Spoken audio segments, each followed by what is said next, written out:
Service to others is the rent you pay for your room here on Earth. Quote from Muhammad Ali. So, their mission is to mobilize Muhammad Ali's legacy to foster respect, inspire generations of change makers, and advance social justice. We envision a just and compassionate world where all people can reach their greatness. They're off in the Kentucky Derby. Interest of the greater good for me to smoke a joint and calm down.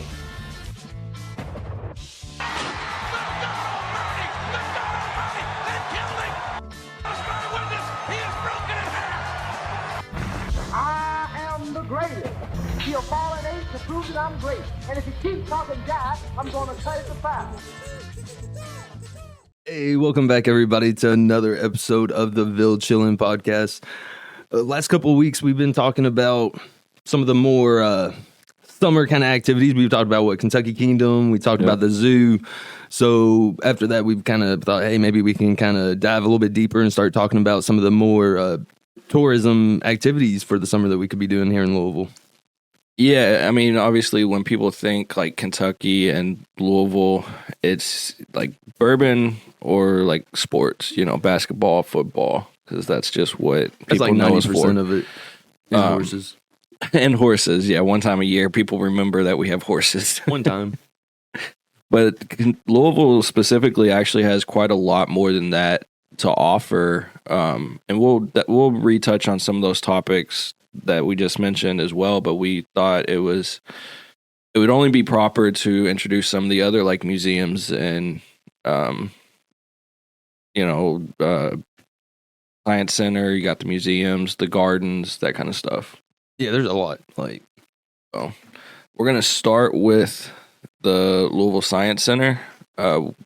So there's, I think it's like 3 floors to the Science Center, and they go over quite a lot of different things. I haven't been in a while, probably like 10 years, but it kind of reminded me I need to take my daughter. I think she would love it. It's great for kids.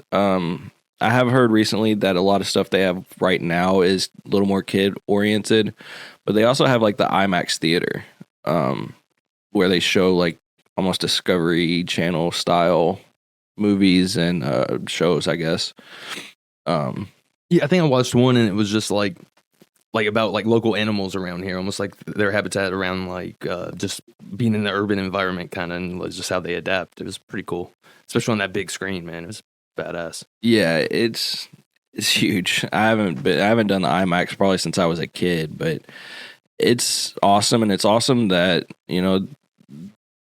there's a company, or I guess really I think they're a nonprofit, but they they do a lot to try to introduce science and to kids and just to the greater community as a whole, and talk about how important science is to everyone, from kids to just our daily lives at home, at work, and everything else.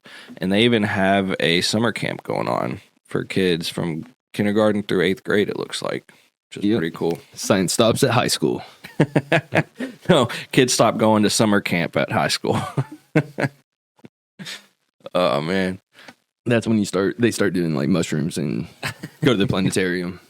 R.I.P. Yeah, dude, they need to bring that back for real. They closed for COVID. The planetarium was awesome. That was one of my favorite things as a kid. But one thing, we're not going to spend too much time on all these topics, but one thing that I think is pretty cool about the Science Center is just how old it is, really. Apparently, it's actually a 4-story building, or no, 4-story screen. So 3 floors of interactive exhibits and films on a 4-story screen. That IMAX screen is huge. So the Kentucky Science Center has a rich history from its founding as a cabinet of curiosities in the public library system of Kentucky in 1871 to its current status as the region's leading resource for informal science education. As part of the city's efforts to revitalize downtown, the Science Center opened its doors at 727 West Main Street in July 1977, and its designation by the Kentucky General Assembly as the State Science Center was in 2002. The official name change to the Kentucky Science Center was in 2012. At one time, They had little more than an Egyptian mummy in a 16,000 piece mineral collection, and it's now the largest hands-on science center in the state. Favorites from the collection include polar bears and the Gemini trainer are still on display in the Discovery Gallery. Oh. I love their philosophy too, their motto, do science, thinking of it as more like a verb as an action or whatever, to tinker, play, explore, and, kind of figure it out. So that's cool. And that's why they boast them, or they consider themselves, such an interactive center. It's more than just a museum. You don't go just stare at exhibits. They're pretty much all interactive in some way. And it definitely makes a difference. It made a difference for me when I would go there as a kid, being able to actually experience physics through the various machines and different things that they have. So they have that one cool thing, like there's like a giant bubble. Yeah. You know what I'm talking about? Like where you're in the middle of it and then you that's lift right it at the entrance. And that's the first thing you see. There's always and like a line of kids. Like when you first walk up there's the mirrors where it like reflects. I don't know if it's supposed to look like a bug's eye or what, but it looks really cool. Yeah. Yeah, it's awesome. Definitely worth the time, especially for kids, families. So if you're in the area, whether you're from Louisville or just visiting for anything else, it's worth a visit. All right. The next center or museum we have lined up is the Fraser History Museum. It's pretty cool. I'm not even sure if I've been here, but I've definitely heard a lot about it. Right now, their main exhibit is about the 120 different Kentucky counties and some history about them. And they have a lot. I like more how they than said that. 120. They weren't like 119 and Jefferson County sucks. Like that was nice of them. All 120. All 120. Oh man, yeah. They have a lot going on. Apparently, they have summer camps as well, and a lot of. Oh, dude, remember there's Ice Spice. Ice Spice. That poor person, dude. Why would you do that to her? Oh, I'm sorry. They also, going back to Kentucky being known for bourbon, they do have bourbon tastings and stuff there. And I think it's the start of, it's the Kentucky Bourbon Trail Welcome Center is actually at the Fraser History Museum. So if you are going to come to experience the bourbon, make sure to start your experience at the Fraser Museum. That just sounds amazing. Getting drunk and just like talking about the history of bourbon. Kentucky. Yeah, so their mission statement says, part of their mission statement says, promoting the understanding of our past to create a better future. The Fraser History Museum was founded in 2004 and is located on West Main. Of course, the Museum Row, basically, on West Main. So it's another nonprofit, and I think that's important to note because all of these that we looked at or that we're about to bring up as far as the museums, I'm pretty sure they're all nonprofit and all make their income statements and all that stuff publicly available. I'm not an alcoholic. I'm a philanthropist. Weird. Oh man. Yeah, so they got quite a lot here. Founded in 2004 by local philanthropist. Hey, I said that word better than you. He did.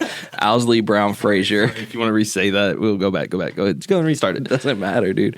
Founded in 2004 by local philanthropist Owsley Brown Frazier. The Frazier was originally called Frazier Historical Arms Museum, subsequently rebranded with a focus on the state of Kentucky, adopting the slogan, "Where the world meets Kentucky." Subjects of permanent exhibitions include the pop culture of Kentucky, the history of Kentucky, bourbon whiskey, and Lewis and Clark. The Frazier houses one of the largest collections of toy soldiers and historical miniatures on permanent public display in the world. The Stewart collection donated by Charles Stewart of Frankfort. And in 2018, the Frazier became the official starting point of the Kentucky Bourbon Trail. So, every bit of that sounds awesome.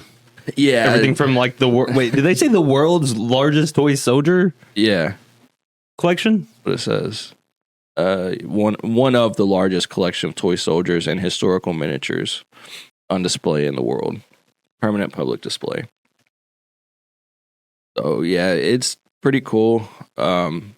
obviously learning about Lewis and Clark and that whole expedition is not just big for Kentucky history, but also kind of U.S. history in reality. Because, I mean, they did a lot, not just in Kentucky. Yeah, well, especially, like, because you got to think, like, what it was with Lewis and Clark, like, that was the beginning of them going across the Appalachians? Appalachian. Yeah, like, you can tell I'm from, I can say Louisville, but I can't say that, so I'm from the west side. But, that was a big deal, whenever they first went on the other side, because it was really difficult. And then I think what's really cool is, like, once they get to the other side, then there is a lot of attractions with the being right there at the base of the Ohio River or whatever, like the start of it, with Edison having the light bulb. So like there is a lot of history there. I'm sure if you go there, it'll highlight a lot of that. Yeah, it's definitely one worth checking out. Again, probably not little kid oriented as much. Although I know they do have some exhibits that they got apple juice. Probably, I don't know. They definitely have some exhibits that are geared towards kids. I'm pretty sure the Lewis and Clark experience they have going on right now, it specifically says it's kind of geared towards children. So, definitely worth the visit, worth the look if you're in the area. What is it, 150 counties? 120 counties. Wow. Yeah, that would state. That would take a while. The next one that we wanted to point out is the 21C 21C Museum and Hotel. What's really cool about them is the fact that that's trippy. Have you been there? The velvet part? No, that's like on the with the black light. No, I haven't been there in forever. I don't know if I've ever been, honestly, to the. They body shame bro too. Like that's a replica of David, inspired by Michelangelo.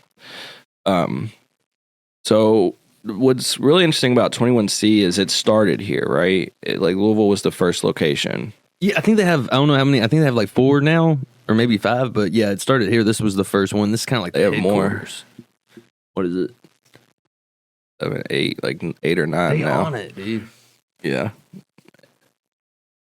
Well, and they have one in Lexington too. So they have 2 here in Kentucky, and then they got a few others. Yep, and then like Chicago, Cincinnati, Durham, St. Louis, and that's the only 5-star hotel here in Kentucky. The one in Louisville, is it? Yeah, unless the one in Lexington is too. I have to double check. I don't know, but I know that one's. It's pretty awesome. It's an awesome concept too. You can stay and then just sleep in the hotel and then just walk downstairs and go to the museum. Basically, it's pretty awesome, and it's a total different spin on everything. They have lots of different amenities and all kinds of stuff. They got like that ruby limousine out front or whatever. Yeah. So it's definitely worth the mention. Oh, that food looks good. Was that a burger with a steak on the side? I don't know what it was. It looked good though. No, that looks like. Is that like breakfast? Is that eggs or is that cheese? I can't tell, but it looks good. That's all I know. Would definitely eat that. So yeah, dude. Yeah, our buddy jumped off Michelangelo like right there. That's David, but yeah. I knew it was one of the Ninja Turtles. David was not a Ninja Turtle. Michelangelo was the creator of the David statue. Okay, well, it's the son of Ninja Turtle. Okay, goddamn. Yeah, he jumped off the base and he had cowboy boots on, so he broke his ankle pretty much. But yeah, that happened. Wouldn't that be crazy? Like you're just looking out the window and you just see some fucking like random kid just like jumping. Oh man, yeah, that's pretty crazy. So yeah, they've been in quite a few different magazines. The exhibits are always cool 8, too, so. dude. Like it's worth the trip just for the free exhibits. Like you go in there and they're about to actually have a new one here coming up. House of Mirrors, almost, or not House of Mirrors, but just like a collection of mirrors, infinite mirrors, something like that. It's, I think they're bringing it from like either Cincinnati or Chicago, but yeah, it's gonna be badass. That sounds pretty cool. Yeah, it says 21C Museum Hotel was founded by preservationists and contemporary art collectors Laura Lee Brown and Steve Wilson. The couple wanted to take an active role. Hey, yo, Laura, Steve, come on the show. The couple wanted to take an active role in the preservation and revitalization of downtown Louisville, motivated by changes happening in and around their hometown. So with their belief that art can be a vital part of daily life and a spark to ignite new energy and ideas, they created 21C Museum Hotel in Louisville. Their innovative idea developed into a center for culture, community, genuine hospitality, and artistic expression. They really are awesome people. Like I've seen where they, I guess they have like a farm, I think, and like they give back a lot to the community, and you know, that's pretty cool. And now they have 8 locations, so it's obviously it was a new model, you know, business model in a way, but it's obviously working. Wait, is that the check-in area, dude? Like, it's all just art. Like the whole place is just art. Cool. If that's the Louisville location, that's new. I don't remember it being like. That's pretty cool. Either whichever location that is. Yeah, that's awesome. Continuing the art theme, you have the Speed Art Museum, also here in Louisville. They have all kinds of cool displays. I have been there. It's been a while, but it's just another. Actually, my bad, dude. I was talking about 21C. That's the mirror thing I was talking about. Oh, okay. It's going to be here at the Speed Art Museum. Gotcha. The Forever Mirrors, Infinity Mirrors by Yayoi. Is that Yayoi Kasama? Sorry. I said that wrong. Sounds right to me. I couldn't do any better with that, but that's pretty cool. Infinity mirrored room. Sounds terrifying. It depends on the trip. Where you're coming from. So yeah, they got quite a bit on exhibit right now. And obviously they have more coming up. So just another, it's interesting to me that, you know, for being known for, you know, like we said earlier, bourbon and horses and like sports, that all of this is just here local to us. All these different museums and a lot of them, it's really cool because a lot of these are like field trips. Like when you were a kid or whatever growing up, you know, JCPS or whatever, like 2 or 3 times a month, you might be going to anywhere from like one of these museums to the zoo to, you know, yeah, Kentucky Kingdom. Yeah, exactly. It's awesome. So at the Speed Art Museum, we invite everyone to celebrate art forever. It's pretty cool. And now they're bringing the infinity mirrors. It's pretty funny. That is awesome. Whether you're an artificionado or don't know a Dali from a Degas, you can find fresh inspiration and meaning at the Speed Art Museum. With modern architecture, expanded programming, interactive exhibits, and inviting outdoor spaces, the Speed offers countless opportunities for everyone to create their own connection and experience art at their own speed.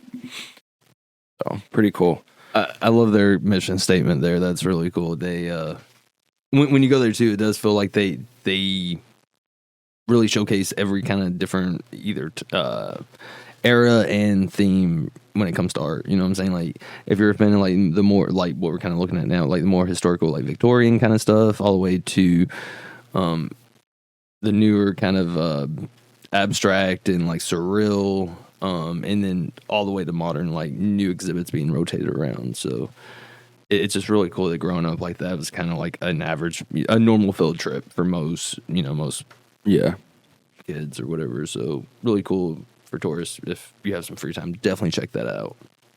Yeah, apparently it started in 1925 too. It's older than I realized. It was originally known as the J.B. Speed Memorial Museum.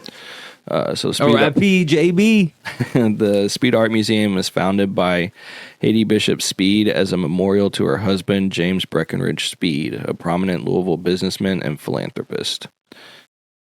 So, yeah, there's a whole history here. We won't get into all of it right now because honestly, it seems like it could be its own episode. There's one day. There's a lot of history to all of these places, really. But just another, another museum that you kind of don't expect or don't really think of when you think of Louisville. One that we have talked about extensively before was the Slugger Museum, but it's worth mentioning again because there was a lot of history there. So if you want to know more about the Slugger Museum, definitely check out that episode, or at least the history of it. But if you're a sports fan, baseball fan, or even kind of just interested in how things are made, you can literally go to the Slugger Museum and Factory and watch how they make the bats. You can get personalized bats and different gifts with the logo. One of the favorite things that people end up getting are those little miniature slugger bats. You know, my dad had one. It's a cool place. Yeah, even if you don't even have to be a fan of baseball. Like somebody was posting that on Reddit, I guess. Like I think they were just visiting or something. You know, they were guests and they were like, you know, like on a level of, you know, how interested do you need to be in baseball? And someone was saying like, I don't watch baseball or really care much for it, but the history of it's really cool and the exhibits are enough for the trip. Like if you're in town, definitely. Yeah, it's worth it. Like I said, we've done a whole episode on the history before, and it is a fascinating history. It's crazy to think that it literally, like, the first bat was made back in, like, literally 1905, looks like. But, oh no, that was when the bat company had their first endorsement. So it's 1800s. Louisville Slugger's been around. It's the world's biggest bat. Like yeah, and you have that too. Yeah, the actual right there. It's so funny because they did not look like they was about to play a baseball game. No, they look like they was like, okay, fuck you, Indiana. We about to go to war. I don't know. Yeah. So yeah, it's also that's one of the things people know about the Slugger Museum, everyone knows, is it is the world's largest bat. And I mean, what is that, like 6 stories, 7 stories tall? Obviously way bigger than the building it's next to, which is about 5 stories. So it's interesting. I've been there. It's definitely worth the trip. It's worth seeing everything. It's, again, one of those things you might think of when you think of Louisville, just because Louisville Slugger, you know, it's in the name. But a lot of people might not know that even though they're made here, that there's a whole museum, and it's pretty fun. What's up, everybody? We just wanted to take a quick pause and say, if you haven't already, make sure to like and subscribe.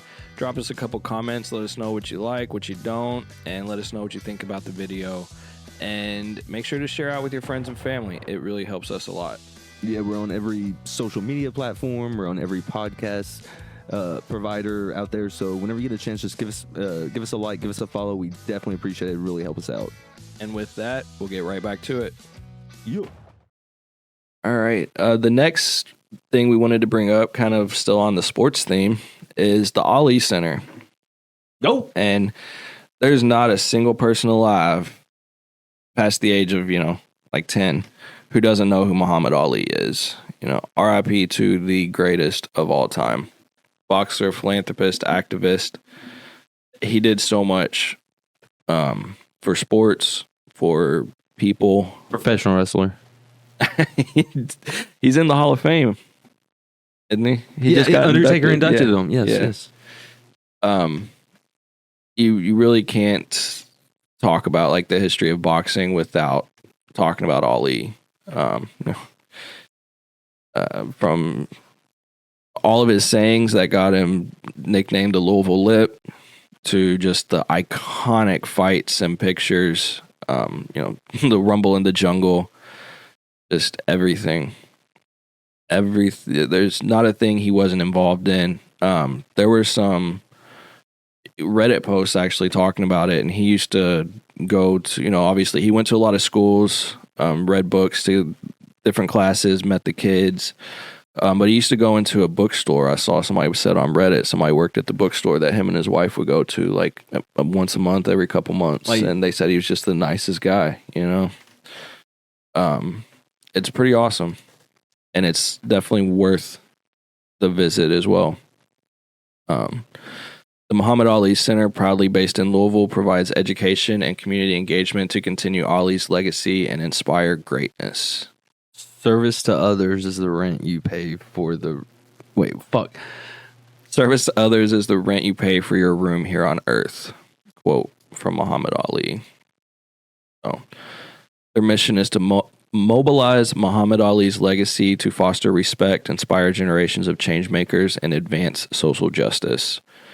We envision a just and compassionate world where all people can reach their greatness. So it's really cool. They have the museum and the Center for Humanity and Justice, and you can really learn all about his story, everything he did, and everything that he was working on. It's just a really cool foundation. What's this? Test your boxing skills in the recreation of the Champs Deer Lake training camp. Pretty cool. Train with Ali. So they've always got different events going on. I think they've even held like exhibition matches there, boxing matches, music, Ali Fest. Oh, that's past, but yeah, it's Ville. I like that. Ali tours. Yeah, they've always got stuff going on. They're really active on Facebook, posting what's happening. A lot of cool stuff. And a great tribute, a great way to continue the legacy of perhaps the most famous person ever born in Louisville, you know? The world. Pretty close, yeah. Might as well be. Definitely America. Definitely.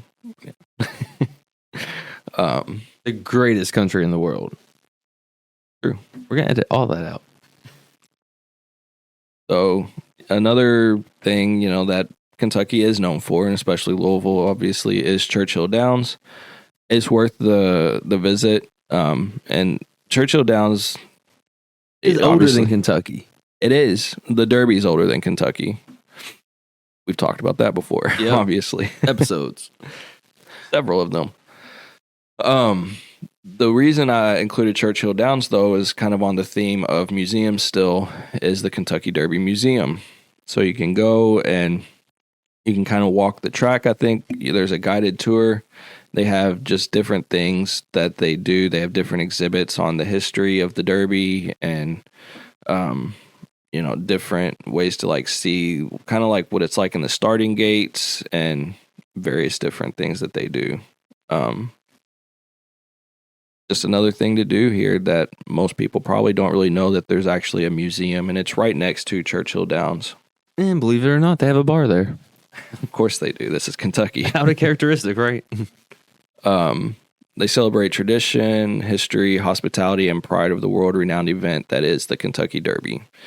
Each year, the museum welcomes over 240,000 visitors from across the U.S. and around the world. With a general admission ticket, visitors can enjoy 2 floors of interactive exhibits, a 30-minute guided historic walking tour at Churchill Downs Racetrack, and get their heart racing and emotions soaring watching the museum's signature 18-minute movie, The Greatest Race, on a 360-degree 4K high-resolution screen. No 720 round here. Right, not even 1080, dude. 4K. Yeah, you can definitely learn a lot more history on their website or just by listening to our previous episodes on it. But the first Derby was in 1875. Pretty old. Pretty old. Because Kentucky was inducted, what would we say, like 1890? Something like that. Yeah. No, 1790? No, it wasn't 7. Was it? Yeah. Well. Math. Yeah, it's not my strong suit. But definitely worth the visit. You can rent the museum. The you can get married there. You know, definitely if you're visiting this summer in Kentucky or Louisville or whatever, go to the Derby Museum. Sure. One we've talked about recently is the zoo. Obviously, kids love animals usually, and the zoo is really awesome. They got a lot going on. I was going every week there for a while. I need to go again soon. It's been a couple weeks. It's definitely worth the time. It's a good way to spend a couple hours. You know, if you have any interest in animals whatsoever, or kids have any interest in animals whatsoever, it's really awesome. The exhibits are really cool, and some of the shows that they put on, like with the seals and the sea lion training and just the different things they do, is really awesome. Certified sensory inclusive. There's the trippy tiger, dude. He's definitely tripping right there. Yeah. And then even if you come soon, you'll have to come back in a few years once they finish the Kentucky Trails exhibit, because that's going to be pretty awesome. They even have live cams of the seal and sea lion exhibit, and then the meerkats. Wonder if they're doing anything today. We can cut this out if they're not, but I like how they have a commercial for themselves. right. Yeah. They're a little active Oh, he's now. chilling. Yeah. Can they hear us? No. Make them hear us. There's people there, though. Fuck. You can't. They can't hear. Dude, that'd be crazy. You're just at the zoo and you don't even know you're being filmed. Well, you can't really tell anything. It's just right there in the corner. But yeah, look, you got one right there standing up. That's Bobby. I think they have like 4 or 5 total. Pretty cool. I always like watching the meerkat. So does Annabelle. And then the seals and sea lions are her favorite. Especially when they're out. Yeah, you can see them swimming, dude. They got quite a few out right now. Oh, just jumped out of the water.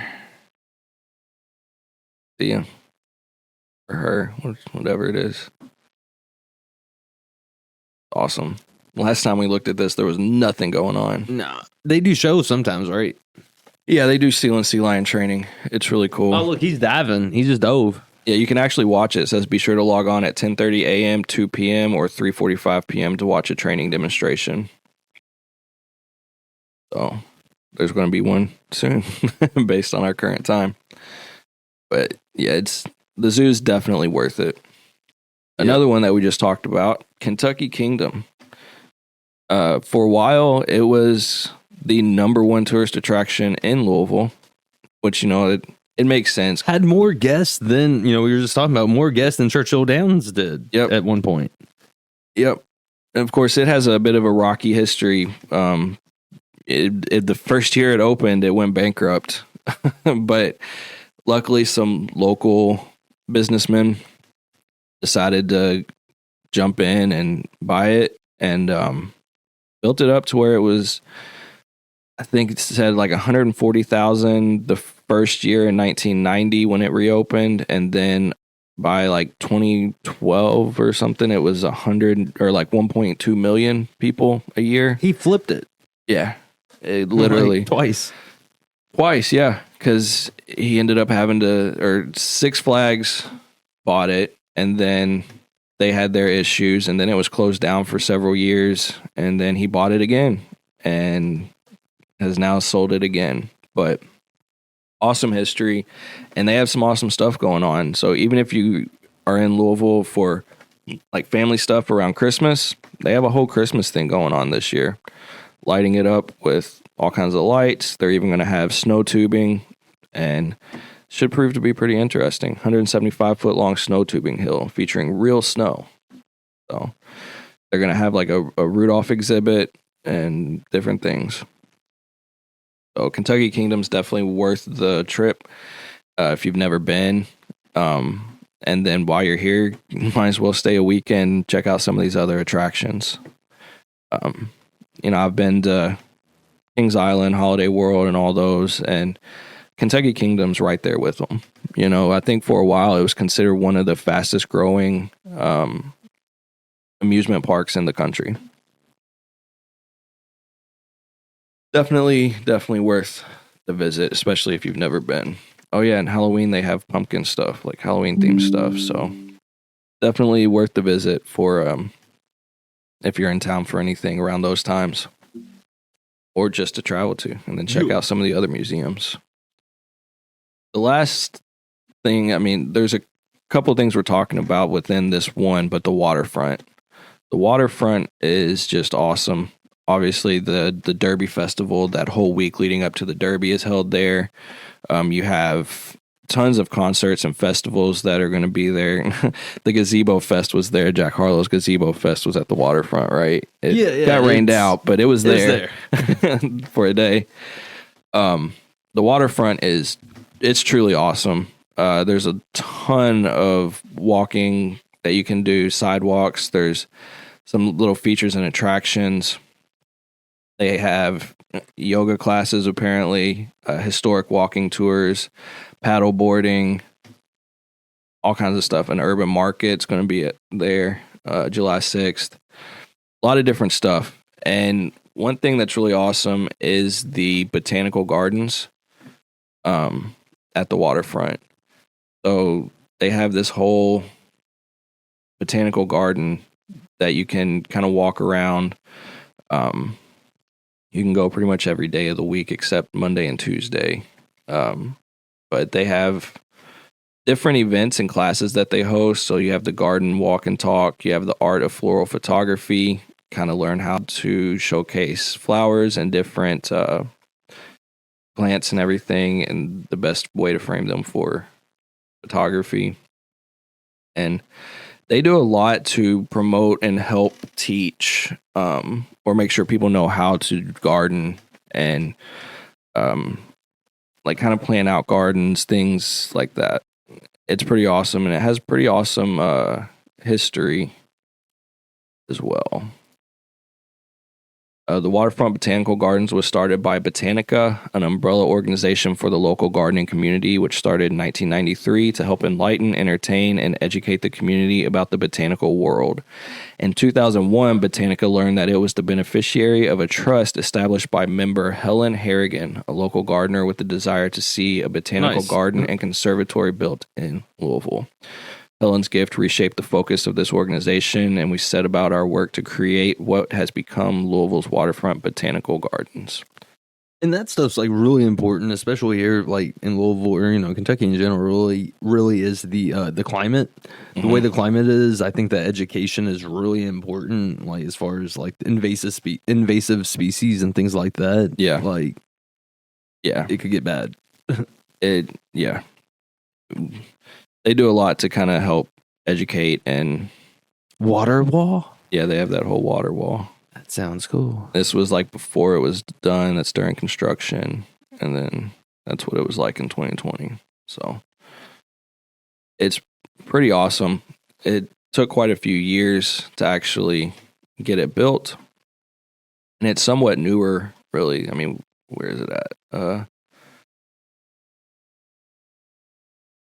First building identified 2016, groundbreaking ceremony 2017. So yeah, it's a recent thing, but it looks really cool, and just the history behind it, how like a member of Botanica just kind of left a trust to be able to do this, and that they took that and decided to carry on that passion it's just awesome. It's an awesome story. Definitely. And worth the visit. The last thing that we were going to bring up today, and it's actually a free thing, but it's really cool and a notable attraction here in Louisville, is the Big Four Bridge. Now, I had to look it up because I had no idea why it was called the Big Four Bridge, but it's named because it used to be a railroad bridge, and it was part of what was nicknamed the Big Four railroad track, and it carried people between like Chicago, Cincinnati, St. Louis, and a fourth city I can't remember right now.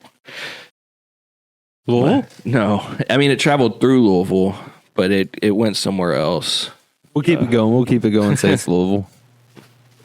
But it's pretty awesome. The bridge itself was constructed in 1895, and then it operated until 1969 when it was decommissioned as a railroad bridge. But then they were like, we can't put trains on it, but y'all can walk on it.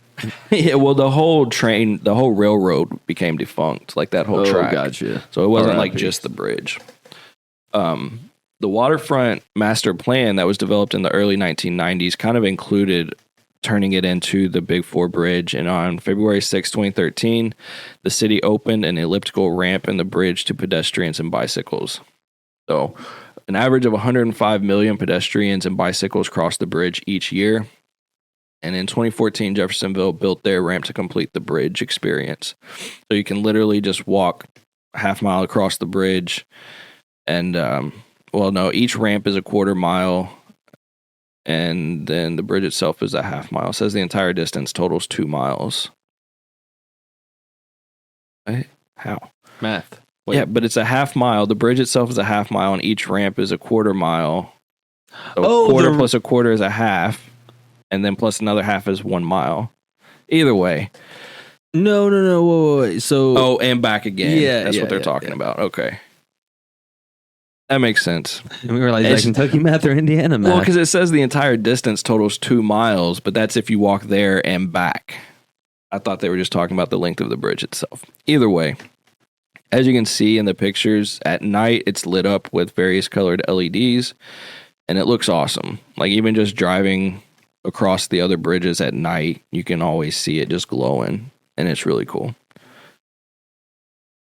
So definitely worth. If you're able to walk, it's definitely worth it. There's some rules to make note of. You can't have pets unless they're service animals. Can't like host events there. No skateboarding, and you can't use like electric scooters, mopeds, and that kind of stuff. They do allow personal mobility scooters and motorized wheelchairs. So it's a cool way to get outside and experience it, and awesome to just kind of walk across the Ohio River. The Vietnam Memorial is also there at the base of the Big Four Bridge. An American flag flies 70 feet in the air and is visible from the bridge. Dedicated on November 19th, 1983, the memorial originally stood on the Belvedere, and in 2014, they moved the structure to its current home. You're down at the waterfront, definitely make sure to check that out. And again, the waterfront's free as long as there's not like some festival going on that costs however much money between concerts and everything. And even then, you could probably see it from the bridge for free. Probably most of it, yeah. You're not like, and that way you avoid the craziness of the crowds. But the botanical garden is definitely cool. I'm not sure how much it is to just kind of show up. Oh, general admission is free. There you go. Freebie. Another free one. Donations welcome. Of course. But again, all of these are pretty much nonprofit. Almost everything we've talked about except like Kentucky Kingdom and maybe the zoo. Museums. Yeah, all these museums. The Churchill Downs itself is obviously for profit, but I bet the museum's probably nonprofit. Slugger Museum, of course, the Slugger factory itself is for profit, but the museum aspects of all these places, they have a greater mission in mind, a greater vision to impact our area, of course, but then also beyond. And it's definitely worth it. And we're really just scratching the surface when it comes to the different attractions here.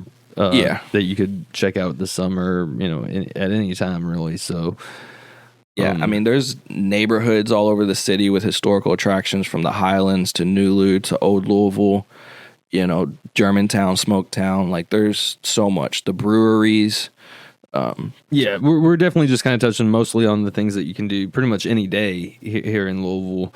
There's definitely the events, and if there's something that we're kind of missing, and I know there is, just let us know. Like, put in the comments, like, what's your favorite attraction? Something that if you was from out of town, like if you live here in Louisville and you was from out of town, what's something here that you would recommend above anything? And we haven't even touched food either. I mean, there's a lot of like amazing food places here too. I guess that's a whole other episode, but we've touched on them briefly when we've talked about like different areas, like when we did the Old Louisville episode. But we haven't really scratched the surface. Yeah, because that's a lot. Yeah, that's 2 years in, and some of these we haven't even talked about. You know what I'm saying? Right. In this whole thing. So it's really awesome. I love our city. I love the missions of all these organizations, the stories behind them, how they started is really awesome. And I think they're all definitely worth the visit. Obviously, if you're only in town for a couple days or something, you can't probably hit all of them. Check out Iroquois Park Lookout. That one's awesome too. Yeah. Totally forgot You about gotta that. That's be probably able one of to- the best views of the cityscape in the city. Like, definitely. Yeah. And you can drive up to it, but only on certain days. So I can't remember what days it is, but if you go to the city website for Iroquois Park, I think you can find it. Yeah, it's something random like May 5th or something. I don't know. It's like the Wednesday second or something. and fourth Friday or Saturday or something of each month. I don't know. But it's definitely worth it. And if you don't mind climbing the stairs, they just rebuilt the whole steps up so you can walk up to it. So that's another good one. So yeah, I guess with that, we will call it there. It's been another long episode, but I think it was definitely worth it and kind of gives just an idea of how much more Louisville really has to offer. So Yeah. with that, we will see y'all next time. They're off in the Kentucky Derby. Interest of the greater good for me to smoke a joint and calm down.